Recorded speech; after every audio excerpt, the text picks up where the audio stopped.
나는 불안할 때 논어를 읽는다. 이 책의 저자 판동은 자신을 키운 건 논어라고 말할 정도로 논어를 통해 많은 통찰을 얻었다고 합니다.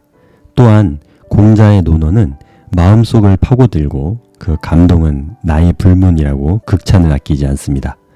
공자의 삶이 우리와 멀리 떨어져 있지 않고 우리가 겪고 있는 고통과 근심을 함께 겪은 것에서 나오는 그의 말들이 많은 위로가 된다고 합니다. 논어를 읽은 후 근심으로 잠을 이루지 못한 일이 없어졌다는 판동이 소개하는 논어를 함께 따라가 보겠습니다.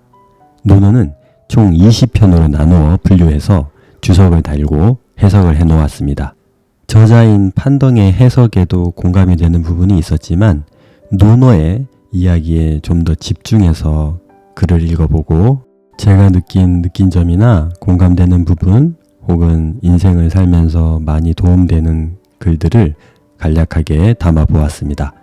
판동의 글이 궁금하신 분들은 책을 직접 읽어보시고 많은 도움 받으시길 바랍니다.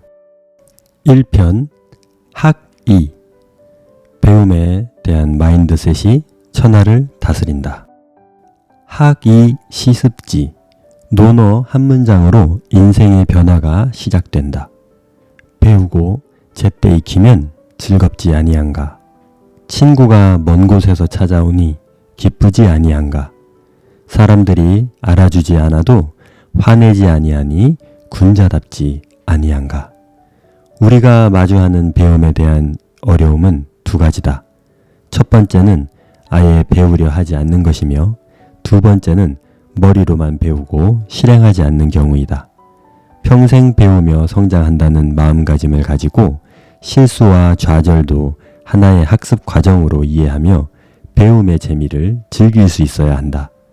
공자의 가르침 중 가장 큰 특징이자 장점은 즐거움이다. 어려운 문제를 마주했을 때, 괴로울 때, 억지로 힘을 쓰고 싸우며 괴로워하지 말고 그런 인생의 다양함을 이해하고 즐겨야 한다. 그리고 그 즐거움은 외부에서 찾지 말고 우리 안에서 자연스럽게 나오도록 해야 한다. 어떻게 해야 할지 모를 때 배워서 제때 익히라는 구절을 떠올리자.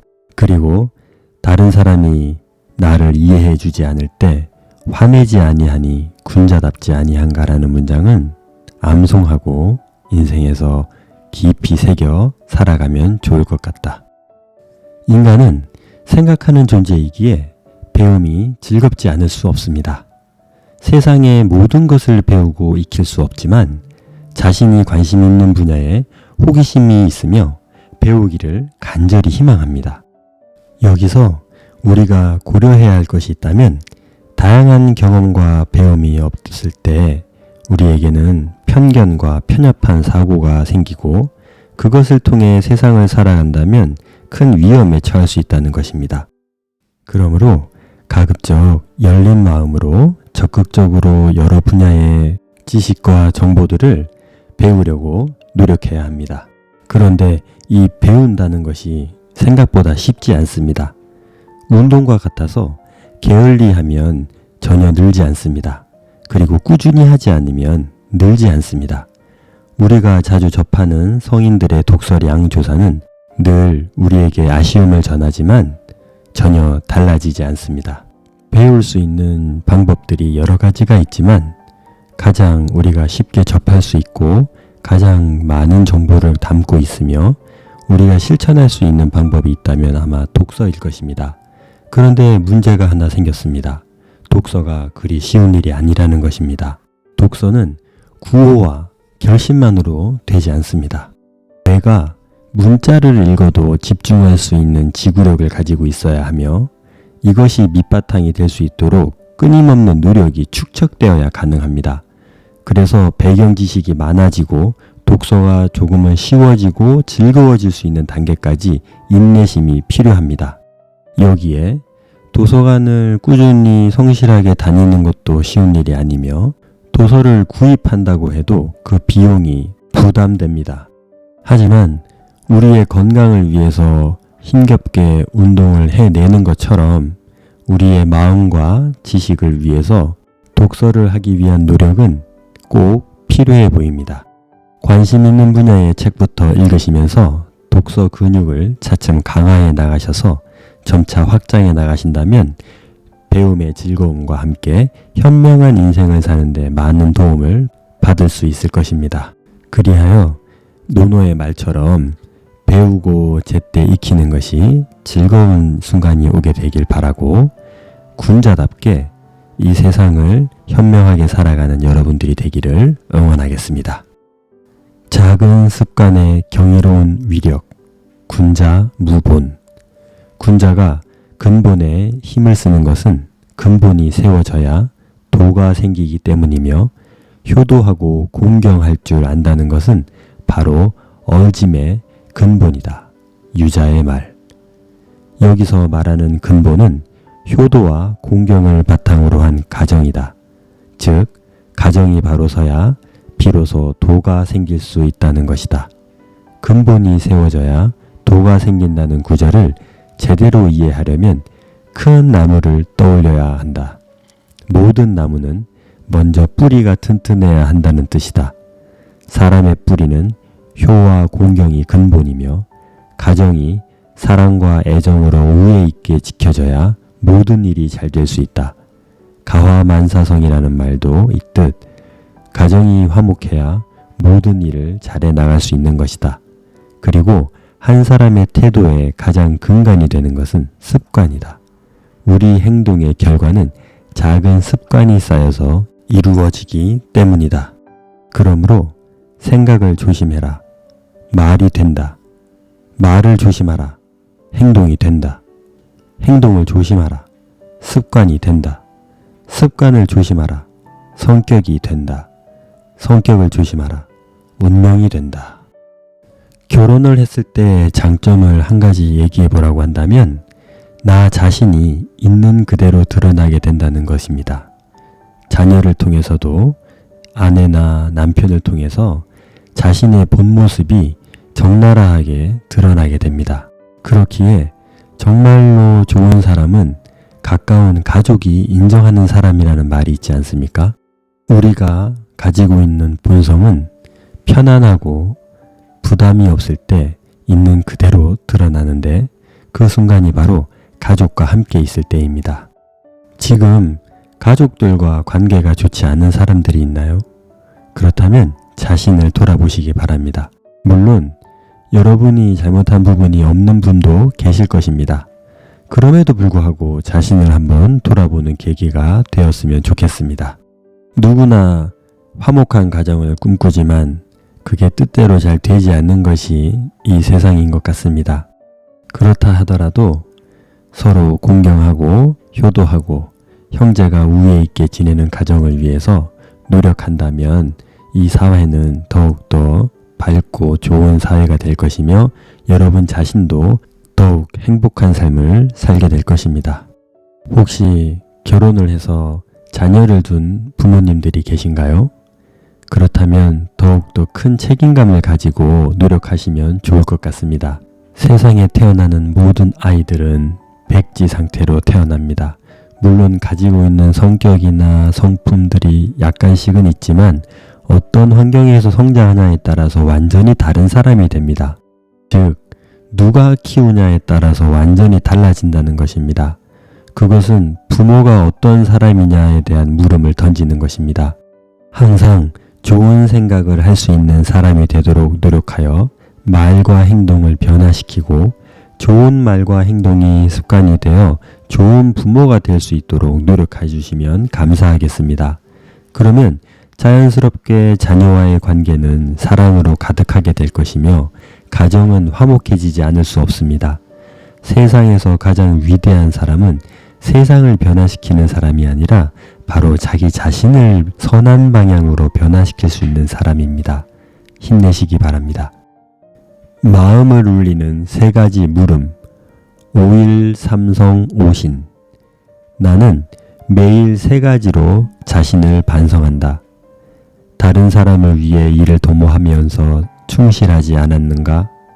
친구와 사귀면서 믿음이 있지 않았는가? 전수한 것을 익히지 않았는가? 증자의 말. 공자는 아내처럼 총명하지 못했고 자공처럼 말도 잘하지 못했던, 그러나 항상 정직했던 증자를 높이 평가했다고 한다. 비판적 사고 중에 가장 높은 수준은 자기 반성이다. 자신을 제대로 돌아보기 위해서는 반드시 스스로에게 정직해야 한다. 그 어떤 합리화나 관대함도 용납해서는 안 된다. 이것이 선행된 후에 증자의 자기 반성 질문을 스스로에게 던져야 한다. 증자의 3가지 반성을 마음의 3가지 물음이라고 말하고 싶다. 하루를 마치고 잠들기 전에 무엇을 하시나요? 매일 조금씩 다르겠지만 우리는 거의 비슷한 루틴대로 생활합니다. 여러분의 일상에 한 가지만 추가해 보시면 어떨까요? 오늘 어떻게 보냈니? 이 질문을 잠자리에 누워 해보는 것입니다. 성실하게 일기를 쓰시는 분들도 있고 자신의 하루를 돌아보는 분들도 있겠지만 바쁘고 힘든 하루를 마치는 대부분의 사람들은 자신을 돌아보거나 자신이 살아온 하루를 돌아보는 시간을 가지는 것이 쉽지 않을 것입니다. 물론 퇴근하는 시간 동안, 운동하는 시간 동안, 식사를 하면서 어제 있었던 일, 오늘 발생한 사건들, 내일 있을 일들을 고민하는 경우는 있을 수 있습니다만 이것은 말 그대로 고민이고 근심이지 스스로를 돌아보는 것이 아닙니다. 자신이 했던 말과 행동들을 아침부터 저녁까지 살펴보고 상황마다 자신이 대처한 것에 대해 잠잠히 묵상해 보는 것을 말하는 것입니다. 그리고 그 속에서 반성을 통해 자신이 좀 더 나은 사람으로 성장해 나갈 수 있도록 노력해야겠다는 다짐을 하는 시간입니다. 그래서 증자의 말처럼 타인과의 관계에 집중하고 타인을 위해서 무엇을 노력하며 사는지를 돌아본다면 정말로 아름다운 세상이 될 것입니다. 우리 모두가 자신 주위에 있는 사람들에게 믿음을 다하고 우리가 수시로 만나는 사람들에게 친절한 마음을 베푼다면 얼마나 세상이 행복해질까요? 진중함과 위엄이 가진 위력, 부증즉 부위. 군자가 진중하지 않으면 위엄이 없으니 학문도 견고할 수 없다. 충성과 믿음을 중시하며 자신보다 못한 사람은 사귀지 말고 잘못이 있으면 고치기를 꺼리지 말아야 한다. 저자는 이 문장이 논어에서 가장 유명한 문장이자 가장 해석하기 힘든 문장이라고 소개하고 있다. 인간은 환경의 지배를 강력하게 받는 존재이기에 공자 역시 국가 곧 왕권을 중요하게 여겨야 했던 시대적 한계 안에서 살았으며 다스리는 최고 권력자가 어떤 모습이어야 권위를 세우고 국가를 유지하며 번영해 나갈 수 있는지에 대한 말을 많이 해놓은 것 같습니다. 그래서 여기저기 충성심을 강조하는 말들이 많이 등장합니다. 하지만 예나 지금이나 무조건적인 충성심은 위험할 수 있습니다. 충성심을 강요할 것이 아니라 충성할 수 있는 나라가 될 수 있도록 많은 사람들이 노력해야 합니다. 이어서 공자는 만나는 사람에 대한 이야기를 하고 있는데 자신이 어떤 사람인지 알고 싶다면 주위 친구들을 살펴보면 된다고 합니다. 정말 놀랍도록 정확하게 유사한 사람들끼리 어울리며 살아간다는 것을 알게 될 것입니다. 인생을 살아보면 이럴 수밖에 없음을 깨닫게 됩니다. 우리는 자신과 다른 생각을 하고 다른 믿음을 가진 사람과 소모적인 만남을 지속하고 싶지 않아 합니다. 좋아하는 것, 삶의 패턴, 가치관, 종교 등이 충돌하면 만나기가 쉽지 않습니다. 그러므로 자신보다 못한 사람을 사귀지 말라는 말은 무슨 말인지 알겠으나 조금 수정할 필요가 있어 보입니다. 자신의 성장을 위해 나보다 나은 사람의 모습을 보고 배우며 좋지 않은 습관이나 행동을 보이는 사람을 가까이 하면 연약한 우리가 쉽게 휩쓸릴 위험이 있으니 멀리하는 지혜를 가지라는 말일 것 같습니다. 정말로 주변 사람들과의 관계를 지혜롭게 해야 할 필요가 있습니다. 앞에서도 언급했듯이 우리는 연약하기 때문에 어떤 사람을 만나고 어떤 환경에서 성장하냐에 따라서 전혀 다른 사람이 됩니다. 성인이 되었다고 해서 이것이 적용되지 않는 것이 아닙니다. 10년, 20년 동안 어떤 사람들과 함께 시간을 많이 보냈냐에 따라서 우리의 말투와 행동과 생각과 사고가 완전히 달라지기도 합니다. 인생을 좀 살아보신 분들이라면 다들 공감하실 것입니다. 세상에 좋은 사람들도 참 많은 것 같지만 이상하고 신기하고 나쁜 사람들도 정말 많습니다. 그렇기 때문에 사람을 가까이 하는 데 있어서 지혜를 발휘하지 않으면 생각지 못한 어려움에 처할 수 있으니 지혜롭게 대처해 살아가시기를 바랍니다. 우주의 무한함, 삶의 유한함을 깨달을 때 마음이 온화해진다.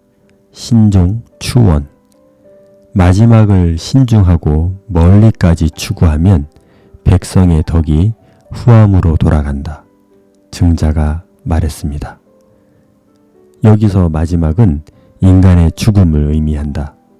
죽는다는 것은 당연히 두려운 일이지만 죽음은 멀지 않으며 이를 인식하며 살아야 마지막을 잘 맞이할 수 있다.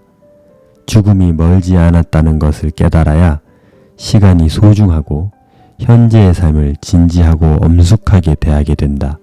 그리고 빅뱅 이론을 공부한다는 것은 멀리까지 추구하는 것이라 말할 수 있다. 우주의 역사를 배우면 마음과 시야가 넓어진다. 그렇게 넓어진 마음은 덕이 되어 후함으로 돌아가는 휴머니즘 정신이 내포될 수 있는 여지를 남겨둔다. 우리는 영문도 모른 채 태어나 살아가다가 타인의 죽음을 경험하면서 자신의 마지막을 알게 됩니다. 이때 우리가 선택할 수 있는 것이 많지 않습니다. 인간이 아름다운 인생을 살기 위해 태어났다면 후회 없는 죽음, 즉 후회 없는 삶을 살기 위해 노력하는 것 이외에 또 무엇이 있을까요? 후회 없는 죽음을 맞이하기 위해 매 순간을 후회 없는 선택을 하며 인생을 채워나가야 하는데 이것이 그리 만만치 않습니다. 이것을 위해서 죽는다는 것을 항상 마음에 품고 살아간다면 조금의 희망을 담고 있게 될 것입니다. 다행히도 우리가 태어난 시대는 우주를 조금은 자세히 관찰할 수 있는 시대이고 우주의 규모를 상상해 볼 수 있는 시대입니다. 여전히 모르는 것이 많지만 우주의 시작도 추측해 볼 수 있는 시대이니 우리 자신이 어떤 존재인지 이해하는데 많은 도움을 받을 수 있습니다. 태양조차 우주에서는 먼지보다 작은 존재이니 지구는 오죽할 것이며 그 속에서 살아가는 우리는 어떻겠습니까? 이것은 사실이며 진실이기 때문에 이것을 한 번만 돌아본다면 우리가 살아가면서 만나게 되는 여러 문제들과 사건들에 대해서 조금 더 부드럽게 대할 수 있는 힘을 가질 수 있게 되지 않을까요? 마음의 여유를 찾게 될 것이며 이유를 알 수 없는 미소까지 짓게 될 것입니다. 먼지보다도 작은 존재가 찰나보다도 짧은 세월을 살다가 사라집니다. 무슨 세상의 모든 근심을 짊어지고 갈 필요가 있겠습니까? 이제 한번 웃고 살아가시기 바랍니다. 평생 지향해도 얻지 못할 공자의 5가지 덕목 온, 량, 공, 검, 양. 공자는 온, 량, 공, 검, 양 한 사람이었다. 온화하고 선량하며 공손한 사람이었다. 그리고 검소하고 겸양하였다. 여기서 겸양은 겸손하게 양보하고 사양한다는 의미이다. 공자는 우리가 상상한 것보다 더 많은 것을 이루었던 사람이다. 여러 나라를 돌아다니며 풍부한 경험을 쌓은 공자는 자신의 덕목을 유지하며 뜻하는 바를 이루었다. 우리는 항상 자신에게 충실하고 더 좋은 사람이 될 수 있도록 매일 노력해야 한다.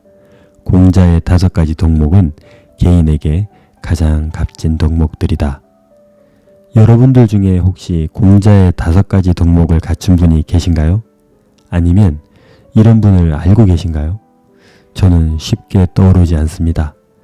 이러니 2500년 전에 살았던 인물이 현재까지도 큰 영향력을 미치는 것 같습니다. 온화하고 선량하며 공손한 사람은 모두가 곁에 두고 싶어하는 사람이 아닐까 생각합니다. 이런 사람을 곁에 두려는 노력도 중요하지만 그보다도 더 중요한 것은 우리 스스로가 누군가에게 이런 사람이 되는 것이 더 중요하지 않을까요? 어제의 나보다 오늘의 내가, 오늘의 나보다 내일의 내가 좀 더 좋은 사람이 되었으면 좋겠습니다. 매년 새해 다짐과 계획을 세울 때 우리의 인격과 성품의 향상을 위한 목표도 함께 세운다면 이 세상이 좀 더 행복한 공간이 되지 않을까 생각됩니다. 가난해도 비굴하지 말며 부유해도 교만하지 말라. 비닐이락도 부이호래. 자공이 말하길 가난하지만 아첨함이 없고 부유하지만 교만함이 없으면 어떻습니까? 공자가 대답하길 괜찮다. 하지만 가난해도 즐거워하고 부유하지만 얘를 좋아하는 것만 못하다. 자공은 논어에서 항상 공자에게 주의를 받는 역할로 출연한다. 그러나 공자가 죽은 뒤 다른 제자들은 3년상을 지낸 후 떠났지만 홀로 6년 동안 공자의 무덤을 지킨 사람이다. 자공은 재산도 많았고 장사를 잘했으며 외교관이기도 했다. 그런 그가 널리 공자의 가르침을 알리기 위해 많은 노력을 기울였다. 자공의 괜찮은 의견에 공자는 한 단계 더 나아가길 바라는 대답을 했다. 가난할 때 아첨하지 않는 태도도 중요하지만 마음이 즐거울 수 있다면 최고의 경지에 오른 것이다.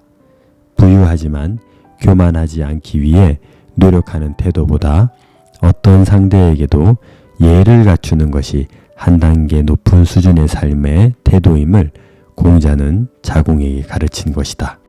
여러분은 어떠신가요? 부유하신가요? 인생을 좀 살아보니 가난 속에서도 즐거울 수 있다는 것이 얼마나 어려운 것인지 알게 되었습니다. 공자의 말처럼 가난조차 즐길 수 있는 마음을 가지고 무소유의 삶을 살아갈 수만 있다면 얼마나 좋을까요? 그러나 자본주의 사회에서 가난하다는 것은 생명과도 직결된 문제입니다. 돈이 없으면 건강과 생명을 지킬 수 없으며 가족도 지킬 수 없습니다.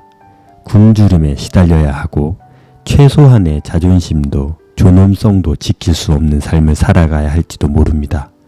그리고 가난은 힘들고 어려운 일을 해야 하는 환경으로 내몰려 더욱더 위험한 일을 하게 되고 그럴수록 우리는 생명의 위협을 받게 됩니다. 가난하면 우리 자신의 행복을 위해서 여행, 쇼핑, 여가생활 등을 하지 못하며 많은 시간 동안 노동해야 합니다. 더 슬픈 것은 가난은 대물림될 가능성이 높다는 것입니다. 빈부의 격차가 큰 국가일수록 가난은 더욱 치명적인 위험 요소입니다. 가난을 경험해 보신 분이라면 너무나 잘 알 것입니다. 예전에 한 부유한 연예인이 어렵게 사는 아이들에게 찾아가서 가난은 조금 불편한 것일 뿐이니 힘내라는 조언을 했었습니다. 가난이 그 정도라면 누가 가난을 참지 못하고 살아가겠습니까? 왜 사람들이 죽을 힘을 다해 돈을 쫓겠습니까? 국가가 복지정책의 범위와 수준을 높이면 열심히 일하는 사람들이 불만을 표하고 점차 일을 안 하려고 하는 문제가 발생하게 됩니다. 시장 경제에 맡기기만 하면 빈부의 격차가 심해질 수 있고 인권이 유린당할 문제가 발생할 수 있습니다. 이 균형을 잘 잡아가야 하는데 그것이 쉽지 않습니다. 열심히 살아가도 가난에서 벗어나지 못하는 이들이 많으며 많은 이들이 소리 없이 오늘도 하루를 견디며 살아가고 있습니다. 지구에 태어난 모든 사람들이 가슴 아픈 가난을 경험하지 않는 세상이 왔으면 좋겠고 가난이 죄가 되는 그런 사회가 되지 않기를 간절히 바랍니다. 여러분 힘내십시오. 나쁜 씨앗을 뿌리고 훌륭한 결실을 바라지 마라. 불환인지 부기지. 공자가 말하길 다른 사람이 나를 알아주지 않는 걸 걱정하지 말고 내가 다른 사람을 알아주지 않는 걸 걱정해야 한다. 공자는 자신이 자신을 어떻게 생각해야 하는지를 매우 중요하게 생각했다. 당신을 알아주지 않는 것을 걱정하지 말고 당신이 다른 사람을 알아주지 못하는 것을 걱정하라는 공자의 참뜻은 무엇일까? 옛말에 뿌린 대로 거둔다는 말이 있다. 농사를 지을 때 수확을 걱정해야 할까? 아니면 얼마나 열심히 농사를 지을 것인가를 걱정해야 할까? 누군가를 칭찬해주고 인정해주는 것이 쉬운 일인가요?